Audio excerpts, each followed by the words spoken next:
En línea ya está con nosotros la doctora Raquel Hermida Leyenda, ella es abogada. Doctora, ¿qué tal? Buenos días, ¿cómo va? ¿Qué tal? Muy bien. Un placer, como siempre. Gracias. Doctora, bueno, vamos a hablar un poquito de esto que ha pasado en el Sanatorio Güemes, esta mujer que denunció que fue violada allí en el Sanatorio Güemes mientras estaba bajo anestesia. ¿Cómo está este contexto a su conocimiento? Bueno, yo me entero de esto el día lunes y automáticamente me dirijo al Güemes, donde hay una mujer absolutamente destruida, pero acompañada por la Policía Federal. Oficiales femeninas que estaban de alguna manera custodiando a esta mujer. Bueno, me cuenta que cuando salió, habiendo ingresado a quirófano, advirtió ciertas irregularidades por parte de un anestesista que le dice que tiene que desengancharse su camisolín, que entonces para estar más cómoda le descubre la cola, lo cual no entendía porque esta mujer iba a ser operada de la rodilla.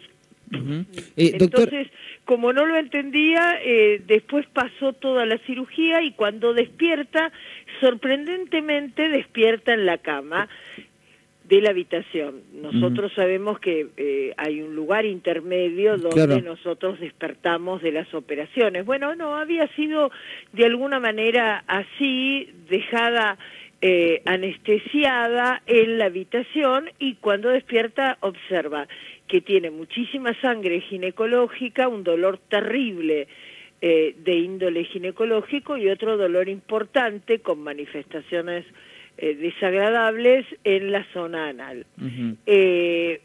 Llama a la primera enfermera dice, ay, no tenés nada, tranquila, la limpia un poco y todo tranquila. Cuando entra, debido a los dolores, la segunda enfermera, no, se sorprende, le dice, no, esto no es normal. No es normal esto, claro. Entonces, bueno, pone autos en el asunto y además ella paralelamente se comunica con su abogado civilista, el que le dice llama al 911. Doctora, perdón, paréntesis acá. ¿Ella antes se había operado ya en este lugar? Era la tercera operación que tenía porque ella sufrió un accidente y era la tercera operación. Sí. En la primera operación no había pasado absolutamente nada. En la segunda operación había llegado a su domicilio y advirtió todas las mismas situación que ahora, pero no podían creerlo. Por naturaleza y mecanismo de defensa, después de haber pasado semejante operación, vos negás la situación. Claro. Pensás que estás equivocado, que eso no pudo haberte pasado. Y entonces, si bien tenía hematomas por todos lados y si bien tenía una clara demostración, la verdad, para poder sobrevivir a las operaciones y demás, pensó, acá no pasa nada. Ella piensa, acá no pasa nada, y cuando advierte, ¿no?, la tercera operación, terrible sangre y el dolor era mucho más espantoso que la segunda operación, bueno, se comunica con su abogado como es civilista y no entendía mucho, le dice llamalo al 911, llama al 911 en forma inmediata, la comisaría 14 la asiste, le pone una custodia femenina en su habitación en forma rotativa para no dejarla nunca sola, y esta custodia no solamente actúa como tal, sino también como contención, están preparadas. Bueno, y comienza la denuncia, viene el médico legista dice, de acá no te vas hasta que la fiscal te lo ordene. De acá no salís, que no te quieran dar el alto. Claro, del sanatorio Güemes. Porque, perdón, el sanatorio ya le quería dar el alta para que se fuera a su casa y bueno. El sanatorio, cuando se enteró por medio de la enfermera, automáticamente le quería dar el alta. Claro, entonces, como hacen en todas las causas. Sí. Entonces, total, si después aparecía, mirá, cuando se fue acá se fue bien, acá está todo firmado, lo que parezca no fue acá. Y mientras tanto adulteraban un poco las pruebas, ¿no? Claro. Mientras tanto adulteraban las cámaras de seguridad, adulteraban todo. Bueno, así las cosas, la médica legista dice, corrobora, por supuesto, el abuso sexual doblemente agravado por las dos vías y además por el uso de un instrumento punzocortante y además por la situación de estar en un quirófano y haber estado a cuidado del sanatorio Güemes, ¿no? Claro. Bueno, entonces, así las cosas, el lunes yo la conozco y el martes amplía denuncia y ratifica la anterior, cuando se siente más bien y se da cuenta, recuerda la segunda operación y empieza a relatar la segunda operación, y también recuerda, por ejemplo, datos del anestesista que le había parecido muy extraño, lo describe como un hombre de 55 años, como un hombre de ojos claros, lo describe como un hombre muy acicalado, muy arreglado, un tipo de una clase social evidentemente acomodada, y cuando lo describe así, evidentemente se da cuenta que, claro, que el que estaba preso era el que estaba a cargo de las camillas, pero claro, que evidentemente había otros implicados. Así las cosas, recién recibe el alta en el día miércoles, recibe el alta, bueno, y ayer jueves debió volver a la clínica por un edema, porque imagínate lo que es padecer una cirugía grave, ¿no? Y después de padecer esa cirugía grave, que alguien trate de moverte para poder abusarte como quiera, ¿entendés? Entonces, no solamente padecía el abuso como un crimen, sino también había padecido una lesión a la propia operación que se había realizado. Doctora, ¿se ha tomado algún tipo de muestras para ADN? No, todas. El protocolo de abuso es un protocolo muy bien determinado. Cada provincia tiene un protocolo diferente. La ciudad de Buenos Aires tiene un protocolo muy importante. Las provincias que conozco, casi todas, tienen el mismo protocolo, con alguna que otra variante, debido a digamos, al Código Procesal Penal, ¿no? Si está a cargo la investigación a cargo de un fiscal o si está a cargo de un juez. En este caso, Capital Federal la tiene a cargo de un juez que después la delega en un fiscal, ¿no? ¿Y se tiene ya identificado al presunto agresor? Sí, ya con nombre y apellido, digamos, sí. Sí, uno está preso, que es el camillero está preso, y el médico anestesiólogo está imputado. Bien, perfecto. Pero todavía no tienen que determinarlo, porque imagínate que la descripción es muy vaga, hablan de ojos claros, de un hombre de 55, pero lo que hay que ubicar es que yo tengo 2 denuncias anteriores. Claro, a eso, sí. 2 denuncias anteriores contra el mismo sanatorio, y en las denuncias anteriores todos describen anestesista, todas describen al camillero dando vueltas, anomalías en la preparación de la anestesia, anomalías al despertar de la anestesia,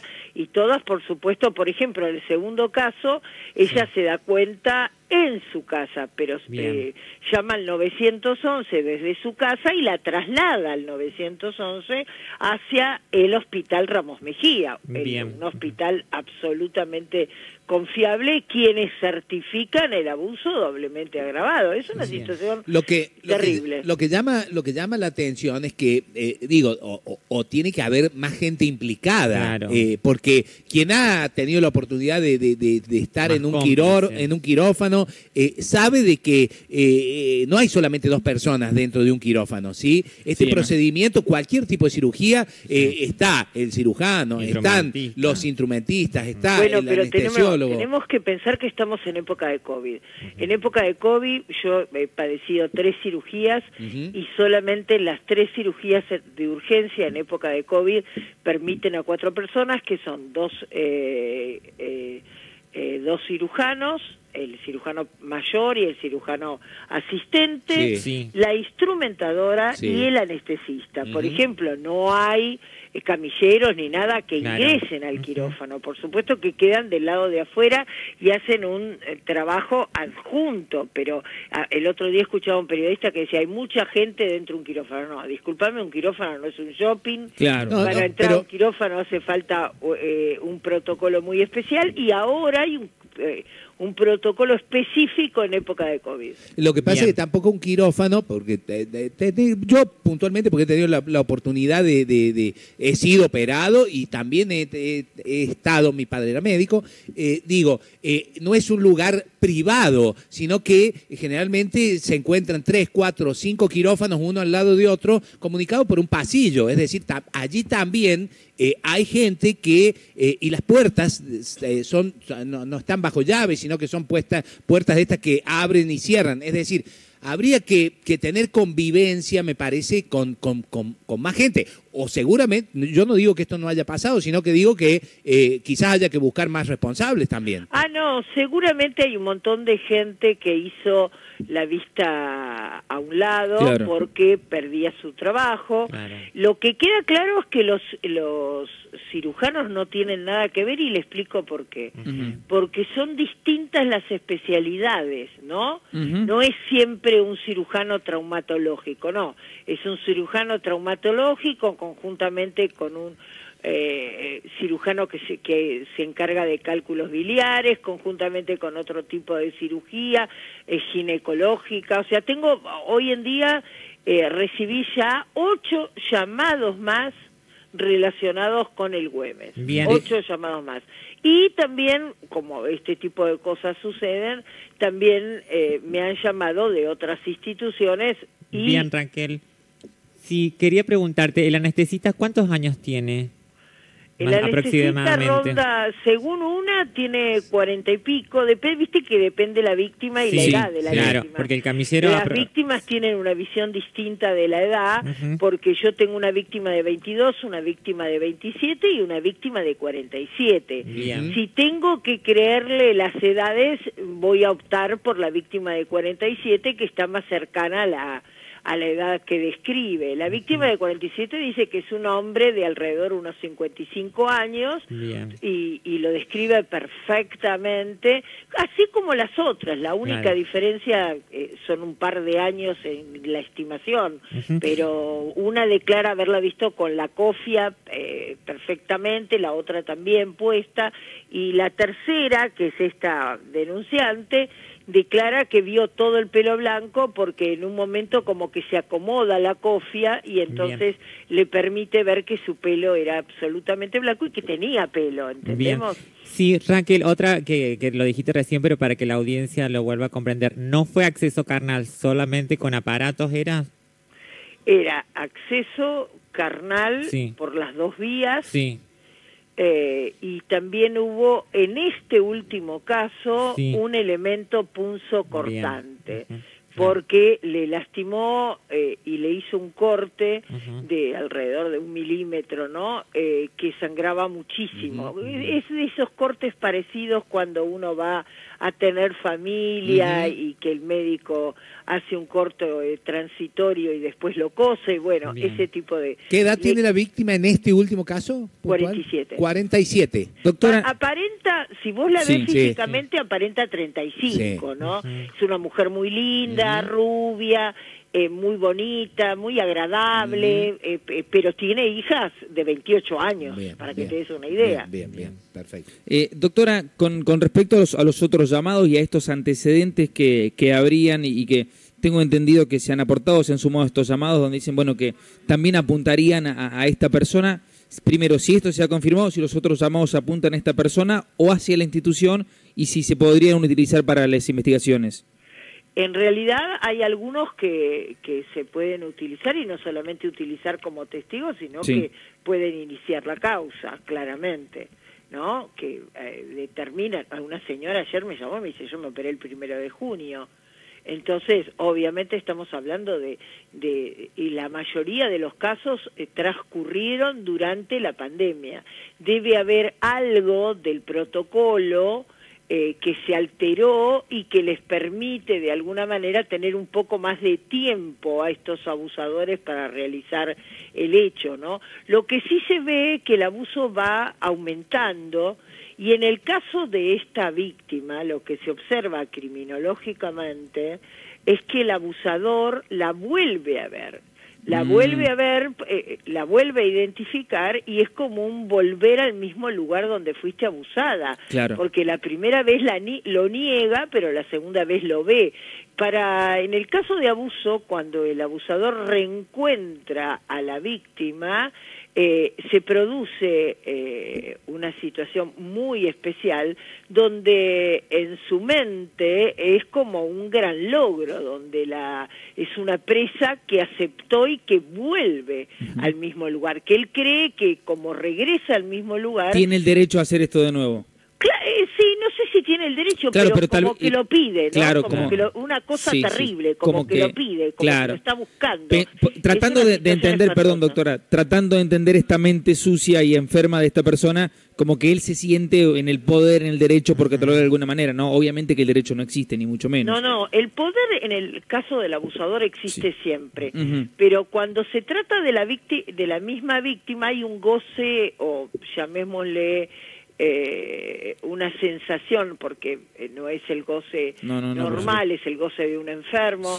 No, de un enfermo no quiero decirlo porque no son psiquiátricos, son claramente personas neuróticas, psicópatas, que tienen indicadores diferentes de perversión, ¿no? Indicadores de perversión, pero sí que comprenden la criminalidad del acto, y esto lo definen hasta los alemanes, donde no solamente comprenden la criminalidad del acto, sino que gozan en violar la ley y gozan en atravesar estos límites que le impone la sociedad, ¿no? Entonces, los alemanes dicen que son unos criminales especiales. De hecho, en todos los países, sea en España, sea en Estados Unidos, que se hizo famoso a través de una miniserie, son todas situaciones especiales. El criminal, el abusador, no es igual a un ladrón, no es igual a un homicida, no es igual a un falsificador, es un tipo diferente, y por lo general es un tipo al cual le temen también los mismos delincuentes que están presos, ¿no? Cuando llegan a las unidades penitenciarias. Doctora, gracias por este tiempo. Seguramente estaremos en contacto en otra oportunidad para darle seguimiento a estas causas y similares. Muchísimas gracias a ustedes, un gusto, por favor. Un placer. Gracias. La doctora Raquel Hermida Leyenda charlando con nosotros sobre esta situación que se vivió allí.